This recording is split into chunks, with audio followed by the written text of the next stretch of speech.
Bonjour à tous et bienvenue dans cet épisode 8 de l'histoire des Salelles. Autrefois, dans une France très rurale, il n'était pas rare de trouver plusieurs fermes au sein d'un même village. Avant la mécanisation, elles faisaient vivre tout un territoire par leurs besoins en main-d'œuvre et leur production. C'était souvent de toutes petites exploitations qui n'avaient que quelques bêtes et peu de terre. Au début des années 60, les tracteurs sont arrivés dans nos campagnes.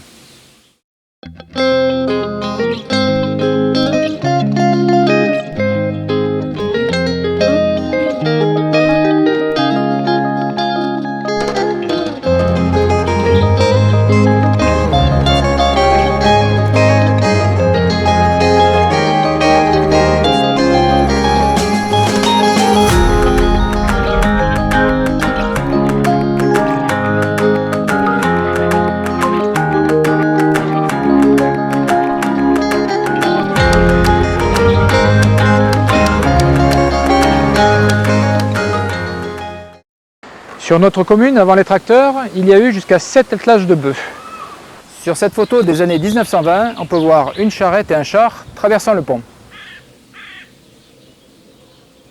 Il y avait des bœufs chez les familles Bonenfant, Jouve, Fournier, Sanson, Badarou, Meruès, Nègre et chez les Poujols. Norbert Bonenfant, le frère de Denise, était allé à pied à Rodez pour acheter et ramener ses bœufs aux Salelles. Il possédait également un gros cheval de trait noir avec un tombereau. Marius Poujol avait aussi un troupeau de moutons et quelques chèvres, avec le lait desquels il faisait des fromages.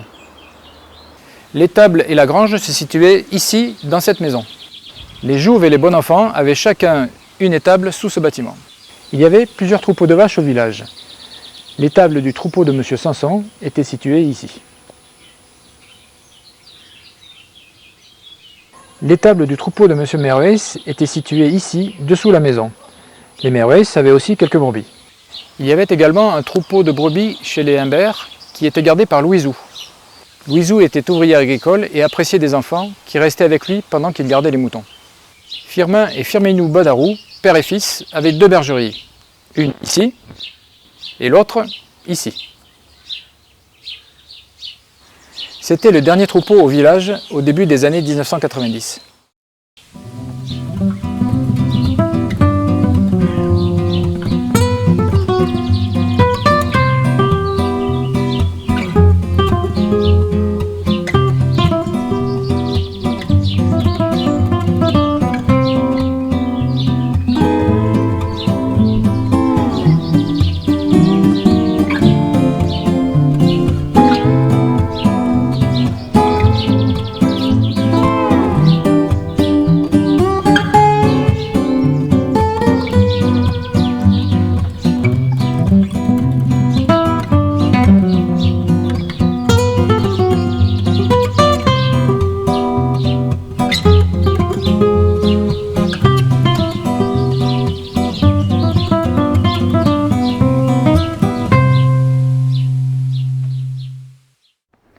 À l'Arbucel, Jules Portalier était le plus important éleveur du village. Il possédait des vaches, des brebis et un cheval. Il partait à pied à la foire de Marvejols pour vendre ses bêtes. Jules et Henri Contastin possédaient des brebis, le lait était vendu pour les caves de Roquefort. Il y a eu une laiterie à l'Arbucel, située vers l'école, puis elle a été transférée aux Salelles. Beaucoup de maisons au village avaient des animaux, volailles, lapins, voire quelques brebis. Chez les Nègres, aux Saliens, il y avait des brebis et des vaches que l'on attelait à la charrette. Quand les bergers gardaient les moutons dans les pâturages, en cas d'intempéries, ils s'abritaient dans des tchazelles, de petits abris en pierre sèche. Il y avait également ici des troupeaux et des petites exploitations agricoles.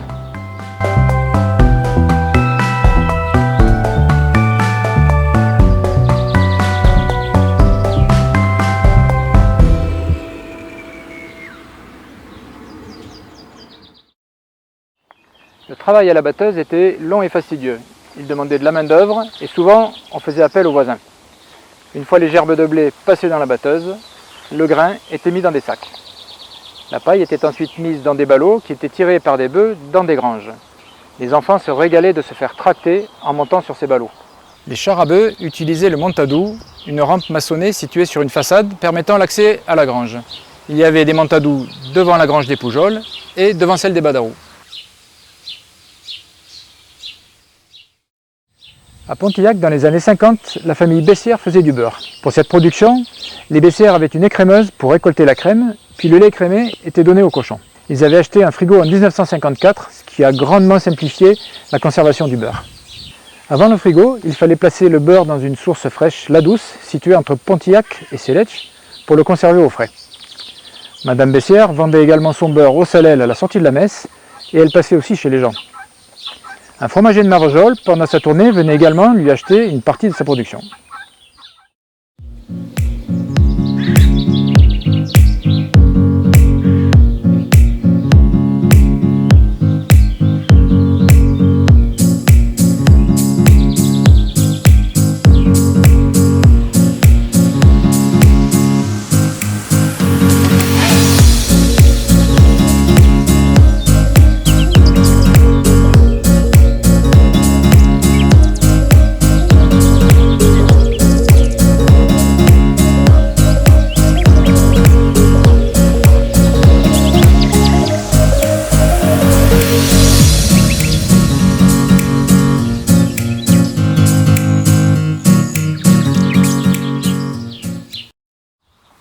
Au Salel, les lentilles étaient cultivées dans des champs au niveau de la propriété de monsieur et madame Tuffery, et également dans le village.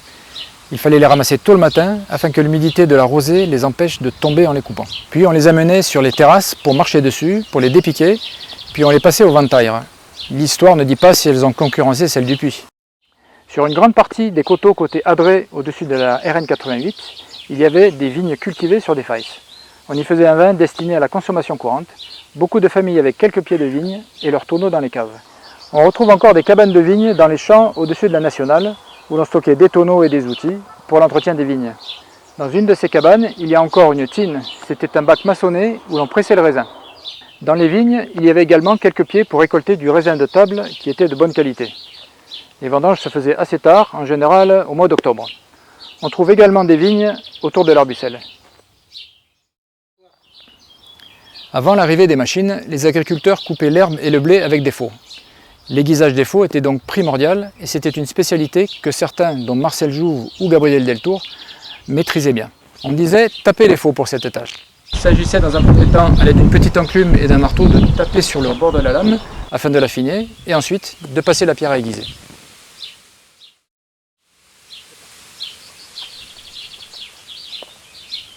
Voilà, c'est tout pour aujourd'hui.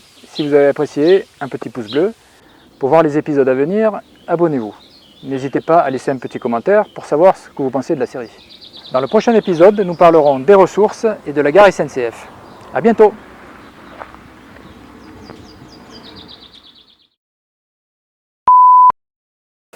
C'est bon. Autrefois, dans une France très rurale, il n'était pas rare de trouver plusieurs fermes au sein d'un même village. T'entends les brebis ou tu m'entends moi?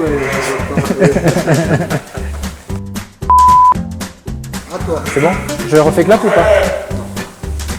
Autrefois, dans une France très rurale, il n'était pas rare de trouver plusieurs fermes. De toute façon, on n'y arrivera pas. On va la faire quand même. Ouais. D'accord. Autrefois, dans une France très rurale, il n'était pas rare de trouver plusieurs fermes au sein d'un même village. Ça va pas parce qu'en plus je regardais pas la caméra, donc vous devez le regarder. Madame Bessières vendait son beurre au Salel à la sortie de la messe et elle passait aussi chez les gens. Un fromager de Marvejols, pendant sa tournée, venait également lui acheter une partie de sa production. J'ai bien attendu un peu, mais...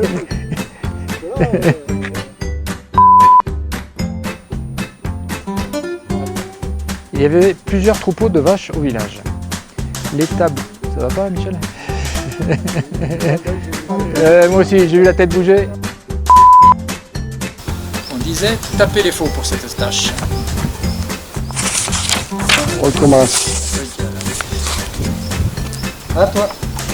On disait taper les faux pour cette tâche. On va refaire. Ah oui.